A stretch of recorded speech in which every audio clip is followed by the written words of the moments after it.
Hello friends, welcome back to my channel. तो कैसे हो आप सब? आशा करती हूँ सब अच्छे होंगे। तो आज हम बात करने वाले हैं कि जो न्यू रोज प्लांट हम नर्सरी से लेके आते हैं तो हम उसको कैसे लगाएं, कैसे रिपोर्ट करें, कैसे मिट्टी बनाएं। तो उससे पहले आप देख सकते हैं मार्च का महीना है और मेरे साइड कैसे रात में कल बारिश काफी ज्यादा हुई थी और आज ओले कोहरे पड़ रहे हैं। तो मौसम काफी खराब हो रहा है, फिर भी जो है हम आज अपने प्लांट्स जो है रिपोर्ट करेंगे। आप देख सकते हैं ये जो प्लांट्स है मैंने इनको भी रिपोर्ट किया था आज से 2 महीने पहले और कितनी है अच्छी इन्होंने ग्रोथ जो है डेवलप की है। तो कौन कौन सी चीजें हैं जो हमें ध्यान रखनी है और कैसे हमें प्लांट्स को रिपोर्ट करना है, उसी के ऊपर आज हम डिटेल वीडियो जानेंगे। कई कई बार बहुत से लोगों का कमेंट आता है कि जो हम नर्सरी से रोज प्लांट लेके आते हैं वो लगते नहीं है, मर जाते हैं, या फिर हम बहुत कोशिश करते हैं उसको लगाने की फिर भी वो जो प्लांट है वो ग्रो नहीं होते हैं। वो ऐसे जब आप नर्सरी से लेके आओगे तो ऐसे पॉली बैग में लगे रहेंगे बड़े बड़े। फिर क्या होगा कि आप लाओगे, लगाओगे और वो जो है खराब हो जाएंगे, खत्म हो जाएंगे, आपके घर में सर्वाइव ही नहीं करते हैं।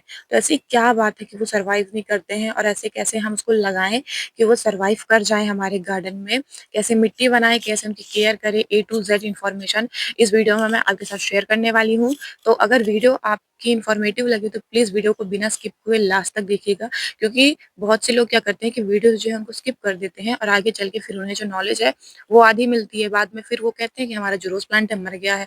और ये रोज प्लांट थोड़े कॉस्टली भी मिलते हैं, इसलिए ये चीजें जाना जरूरी है। तो चलिए देखते हैं कि हमें इसको लगाना कैसे है। तो पहली चीज कि आप जब भी न्यू गुलाब लेके आए, रोज प्लांट को लेके आए अपने घर में गार्डन में लगाने के लिए, तो कभी भी आप इसको इंस्टेंटली रिपोर्ट ना करें। यानी कम से कम इसको 1 हफ्ते तक अपने घर पे रखा रहने दे, अपने क्लाइमेट में रखा रहने दे। कई कई बार क्या होता है कि जो नर्सरीज में जो क्लाइमेट्स रहते हैं, वो जो वेदर उनका रहता है, आप भले ही अपनी लोकल नर्सरी से ही लेके आए, लेकिन जो वहां पे वो उनको ट्रीटमेंट करते हैं वैसा ट्रीटमेंट आप तो नहीं दे पाओगे अपने यहाँ, या फिर शायद आप उनसे भी अच्छा ट्रीटमेंट दे पाओ, लेकिन ट्रीटमेंट तो अलग हो जाती है। इसलिए आपके गार्डन में उसको सेट होने में थोड़ा टाइम लगता है। तो जब भी आप नर्सरी से रोज प्लांट लेके आओ, कम से कम 1 हफ्ते तक उसे बिल्कुल भी आप छेड़खानी ना करो। 1 हफ्ते तक बिल्कुल भी उसको कुछ मत करो, बस ऐसी जगह रख दो जहां इसको 2 से 4 घंटे की धूप है, क्योंकि मार्च का मंथ है तो धूप तेज हो जाती है। अगर अक्टूबर नवंबर में लगाया तो पूरे दिन की धूप में इसको छोड़ दो आराम से आप। उसके बाद क्या करोगे, जब ये 1 आध हफ्ते हो जाए, कम से कम 4 से 5 दिन तो छोड़ो ही। मुझे इस रोज प्लांट को लाए आज तकरीबन 15 दिन हो गए हैं। 15 दिन बाद मैं इसको रिकॉर्ड कर रही हूँ। आप देख सकते हैं ये जो अभी आपको कली दिख रही है, ये कली इतनी छोटी सी थी, अब कितनी बड़ी हो चुकी है। और साथ में ग्रोथ भी देख सकते हैं, ये छोटी छोटी ग्रोथ जो है, नोड पार्ट ये स्टार्ट हो गए हैं। कुछ पत्ते थे जो इसमें इन्फेक्शन लग गया था, इसलिए मैंने इनको रिमूव कर दिया है।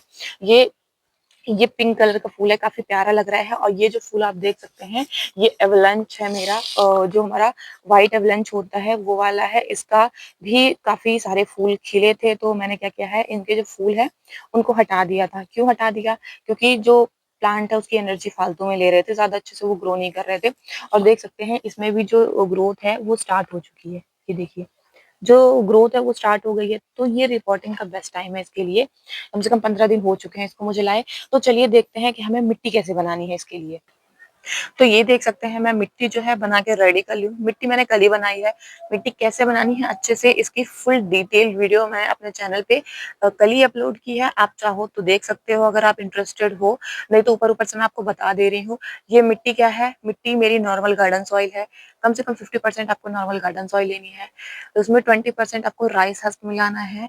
उसमें 20% 30% के करीब आपको उसमें मिलाना है गोबर के खाद। गोबर की खाद नहीं है तो आप लीफ कंपोस्ट मिला लीजिए, लीफ कंपोस्ट नहीं है तो वर्मी कंपोस्ट मिला लीजिए। मतलब कोई भी खाद जो आप अपने गार्डन में यूज करते हो वो खाद होनी चाहिए। मैंने इनका अच्छे से रेशियो लिया है। उसके बाद मैंने लिया है 2 मुट्ठी के करीब सरसों की खली। आप फंगिसाइड पाउडर, हल्दी पाउडर, या फिर मस्टर्ड केक तो हमने डाला ही है। आपके पास जो भी अवेलेबल हो आप मिला सकते हो। और इसमें कम से कम हमने 10% के करीब मिलाया है सैंड, बालू। तो मतलब इन सबका एक अच्छा सा रेशियो बना के आपको इसमें फिल कर देना है।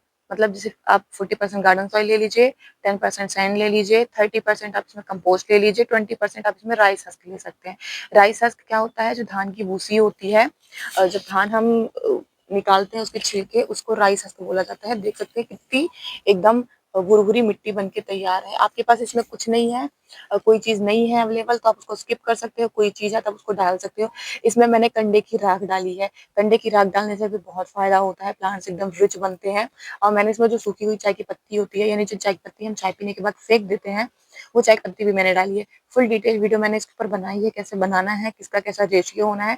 डिस्क्रिप्शन बॉक्स में मैं लिंक दे दूँगी, नहीं तो जो वीडियो खत्म होगी तो एंड स्क्रीन पे भी आपके पास आएगी वीडियो, आप वहाँ से जाके देख सकते हो। और अभी मैंने आपको मोटा-मोटा बता दिया कि हमने कैसे वीडियो मतलब इसकी जो मिट्टी है बनाई है। इस मिट्टी में किसी भी प्लांट की ग्रोथ रुक ही नहीं सकती है, बहुत-बहुत कारागार होती है ये मिट्टी और बहुत ही अच्छी होती है। तो चलिए अब हमें देखते हैं कि हमें कैसे मिट्टी तो बात हमने कर ली कि मिट्टी अगर अच्छी होगी तभी जो कोई भी प्लांट होगा आपका बहुत ही अच्छे से सर्वाइव करेगा। तो चलिए हम इनको करते हैं रिपोर्ट। तो रिपोर्ट करने के लिए सबसे ज़रूरी चीज़ है वो है गमला। गमला आपको कैसा लेना है? गमला देख सकते हैं, आप इससे छोटा भी गमला ले सकते हो लेकिन मैंने डायरेक्ट 10 जो 8 या 9 ये 9 इंच का गमला होगा, 9 इंच का मैंने गमला लिया हुआ है वो आप इसे छोटा भी ले सकते हो, 6 से 7 इंच का भी ले सकते हो, फिर उसको आप 1 से 2 साल बाद रिपोर्ट कर सकते हो। मैं डायरेक्ट इतने बड़े ही गमले मेरे पास अवेलेबल है, तो मैं इतने बड़े ही गमले लूँगी। इससे भी बड़े गमले आपके पास नहीं होने चाहिए, नहीं तो प्लांट्स जो है खराब हो जाएगा। छोटे से प्लांट है तो छोटा गमला ही सफिशिएंट रहेगा। उसके बाद आप देख सकते हैं ड्रेनेज होल मैंने कर लिया है। ड्रेनेज होल ज़रूर बहुत ज़रूरी है, ड्रेनेज होल आपको बिल्कुल भी स्किप नहीं करना है और 2 के दोनों में मैंने देखिए ड्रेनेज होल अच्छे से बना लिया है। अब हमें क्या करना है, अब हमें डालना है इसमें कुछ भी जो ड्रेनेज होल है वो कवर ना हो हमारा।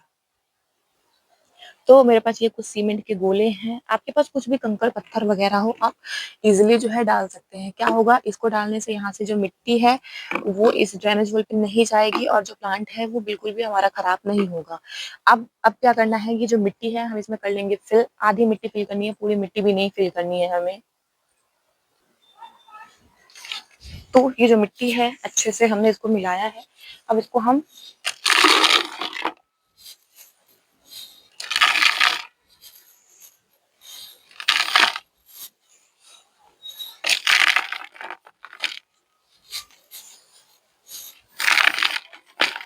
आप अगर नीचे चाहें तो आपके जो किचन वेस्ट होता है यानी जो भी किचन के आपकी सब्जियाँ वगैरह निकलती हैं, आप उनको जो है यूज़ कर सकते हो। आप उनको डाल सकते हो नीचे फिर मिट्टी डाल सकते हो। इससे क्या होती है मिट्टी कम लगती है और मैंने ऐसे प्लांट्स लगाए भी हैं।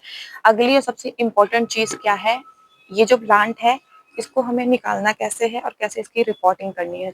तो सबसे पहली चीज़ कि कभी भी इसको आपको खींच के नहीं निकालना है, रूट बॉल को बिल्कुल भी डिस्टर्ब नहीं करना है। बहुत से लोग कहते हैं कि इसको बेयर रूटेड करके मिट्टी से एकदम निकाल के लगाओ। मैं कभी भी नहीं लगाती हूँ क्योंकि मुझे उन चीज़ों पे मुझे लगता है कि मेरा जो प्लांट है वो स्ट्रेस पे चला जाएगा और खराब हो जाएगा। तो सबसे सही कि ये जो ₹2 के पॉली बैग हैं इनको ना डर के हम इनको अच्छे से काट दें और फिर जो प्लांट है उसको डायरेक्ट निकालें। यानी जो प्लांट है उसको बिल्कुल भी स्ट्रेस ना दें, एकदम अच्छे से निकालें। अगर हाँ, चिकनी मिट्टी में लगा है तो फिर आपको थोड़ा-सा लूज़ करना पड़ेगा अपने प्लांट्स को। अगर नॉर्मल मिट्टी है कोई दिक्कत नहीं है और ऐसे करके आप उठाइएगा अपने प्लांट्स को हमेशा। ये देख सकते हैं कैसा जो रूट बॉल है इसका, ये भी एकदम बाहर आने लगा था। अभी ज़्यादा नहीं है लेकिन थोड़ा जो रूट बॉल है वो एकदम अच्छे से आपके पास देखिए सामने आ गया है आपका। और अब हमें करना क्या है, हमें ले लेना है अपना पॉट और पॉट लेने के बाद ये जो नॉर्मल बगल साइड साइड की मिट्टी है इसको थोड़ा-सा लूज़ आपको कर देना है, एकदम डायरेक्ट नहीं लगा देना है। देख सकते हैं काफ़ी ज़्यादा जो जड़ें हैं वो बन चुकी हैं, तो हम ज़्यादा नहीं लूज़ करेंगे, हल्का-हल्का सा ज़रूर हमें लूज़ करना है, नहीं तो इस मिट्टी में भी क्या है अच्छे से हमारा प्लांट जो है सेट नहीं हो पाएगा, वो कवर नहीं कर पाएगा। तो हल्का-हल्का सा साइड-साइड की जो मिट्टी है उसको लूज़ कर देना है, वो मिट्टी भी मैं नहीं फेंकूँगी, मैं इसी को प्लांट में पॉट में जो है डाल दूँगी। थोड़ी-सी नीचे की भी हटा देंगे।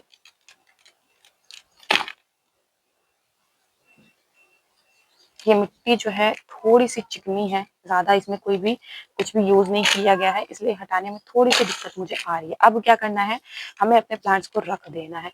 ऐसा रखिएगा कि ये जो प्लांट है, वो गमले के अंदर यानी मतलब जो ये हमारा ग्राफ्टिंग नोड है, ये ऊपर रहे, गमले से नीचे ना रहे।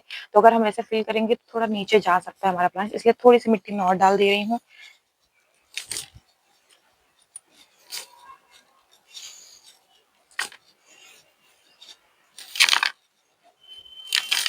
ये देखिए इतनी मिट्टी मैंने और फिल कर दी। अब जो है मैं अपना प्लांट लगाऊँगी, तो एकदम सेंटर पे आपको लगाना है। जो ये ग्राफ्टिंग पार्ट है ये ऊपर रहना चाहिए, नीचे नहीं जाना चाहिए।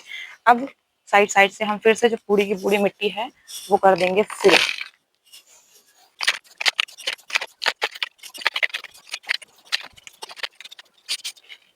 तो आप देख सकते हैं जो मेरा गुलाब का प्लांट है उसकी रिपोर्टिंग हो चुकी है। अब हमें इसमें क्या करना है, आपके पास फंगिसाइड पाउडर हो तो आप क्या करिए, एक एक चम्मच फंगिसाइड पाउडर ले लीजिए और इसमें 1 लीटर पानी में डाल के इनकी जड़ों में आप डाल सकते हैं फंगिसाइड पाउडर की जो भी फंगस हो वो हमारी मिट्टी में बिल्कुल ना लगे, हमारे प्लांट्स में ना लगे।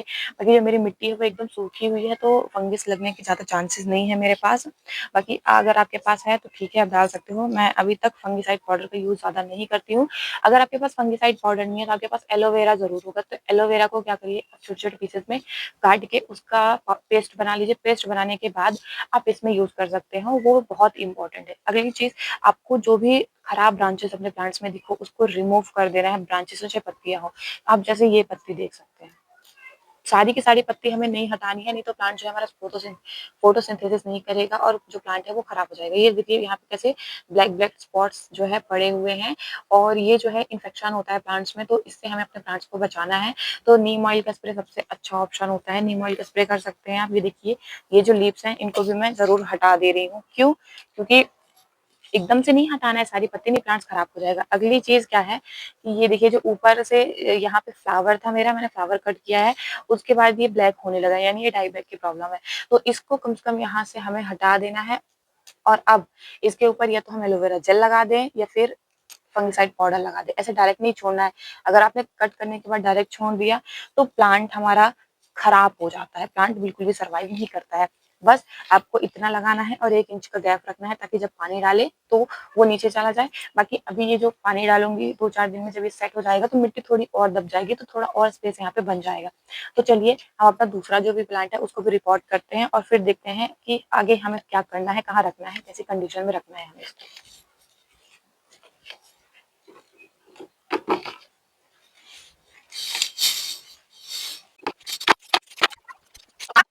देख सकते हैं दूसरा जो पॉट है उसके भी मैं फिल करने जा रही हूँ, लेकिन इसके नीचे क्या है, मैंने ड्रेनेज होल में पत्थर डाला है। पत्थर डाल के मैं थोड़ी सी मिट्टी डाली, उसके बाद मैंने थोड़ा सा किचन वेस्ट डाला है। किचन वेस्ट डालने से भी बहुत कारगर होता है, मतलब धीरे धीरे जो ये होता है नीचे डिकम्पोज हो जाता है, हमारे प्लांट्स को न्यूट्रिएंट्स ही देता है। तो डरना नहीं है, आप किचन वेस्ट भी डाल देना है, लेकिन हाँ डायरेक्ट प्लांट्स के रूट्स में किचन वेस्ट नहीं पड़ना चाहिए, इसका जरूर ध्यान रखना है आपको। अब क्या करना है, किचन वेस्ट आपने डाल दिया, डालने के बाद ऊपर से 1 लेयर और मिट्टी की डाल दीजिए। इससे क्या होता है कि मिट्टी थोड़ी कम लगती है, हमारे जो प्लांट है मतलब गार्डन है उसमें वेट भी थोड़ा कम पड़ता है। तो अब ये जो प्लांट है इसको भी हम कर लेंगे रिपोर्ट।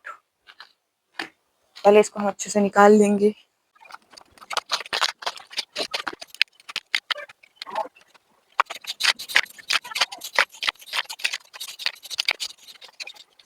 देख सकते हैं मेरा ये भी प्लांट हो चुका है एकदम रेडी रिपोर्ट के बाद। अब क्या करना है, अब जो ये फ्लावर आपको दिख रहा है, ये फ्लावर बिल्कुल नहीं रखना है। अगर आप सोचो कि हम इससे फ्लावरिंग ले लें तो फिर भाई ये बहुत बुरी बात है, क्योंकि ये जो प्लांट है अभी इसकी जो सारी एनर्जी होती है उसे हमें अभी न्यू ग्रोथ पे लगाना है, ना कि फ्लावरिंग पे। अगर अभी भी आप फ्लावरिंग लेने की कोशिश करोगे तो हो सकता है कि जो प्लांट खराब हो जाता है। और जो बहुत से गार्डनर्स होते हैं वो यही गलती करते हैं कि जब भी रोज प्लांट को रिपोर्ट करते हैं तो रिपोर्ट के बाद उसमें जो कली बनी रहती है उसको बिल्कुल भी वैसे ही छोड़ देते हैं एज इट इज कि ये फ्लावर खिले, और अगर फ्लावर खिलने लगेगा तो प्लांट डेड हो जाएगा हमारा। ये 90% सही है कि फ्लावर नहीं छोड़ना चाहिए। बहुत से लोग छोड़ देते हैं। अगर आप एक्सपर्ट हो, आपको पता है कि आपका प्लांट बिल्कुल नहीं मरेगा तो आप छोड़ दो, लेकिन अगर आप एक्सपर्ट नहीं हो तो आप ये गलती बिल्कुल मत करना। मैं बहुत से रोज प्लांट लगाई हूँ, बहुत से लगाती भी हूँ, मेरी अच्छी ग्रोथ भी चलती है, लेकिन फिर भी मैं जो ये कली है वो बिल्कुल नहीं छोड़ती हूँ। तो हमें क्या करना है, हमें यहाँ बस नोड के ऊपर से कली को कट कर देना है और एक चीज, जो डेड ब्रांचेस होंगी उनको भी आपको कट कर देना है। जैसे ये देख सकते हैं ये ब्रांचेस जो है मेरी थोड़ी डेड हो गई है, नर्सरी से लाने पर ही जो ब्रांचेस थी वो डेड थी, तो इनको हमने कर दिया है अच्छे से कट। ऊपर की जो भी टिप आपकी खराब हो आप इनको कट कर सकते हैं। तो ये हो चुकी है हमारे दोनों दोनों के प्लांट्स की जो रिपोर्टिंग है वो कंप्लीट हो गई है। अब क्या करूंगी, मैं इसमें पानी दे दूंगी अच्छे से। एक बार आपको पानी देना है, जो पूरा प्लांट है उसको की ड्रेनेज होल जो है वहां से पानी निकल जाए। और पानी का ध्यान रखिएगा, मिट्टी जो है बिल्कुल भी सूखने ना पाए। अगर मिट्टी सूख जाएगी तो जो मॉइस्चर है वो खराब हो जाएगा, अगर मिट्टी सूख जाएगी तो जो प्लांट है उसको मरने के चांसेस बढ़ जाते हैं। क्यों? क्योंकि अगर उस प्लांट में मॉइस्चर नहीं होगा तो ये बिल्कुल भी सर्वाइव नहीं करेगा। और अब तो मार्च का महीना है, गर्मी भी काफी ज्यादा पड़ गई है। आज हमारे यहाँ कल रात में बारिश हुई थी, इसलिए थोड़ा मौसम ठंडा है, फिर भी मैं अच्छे से इनको पानी जो है दे रही हूँ।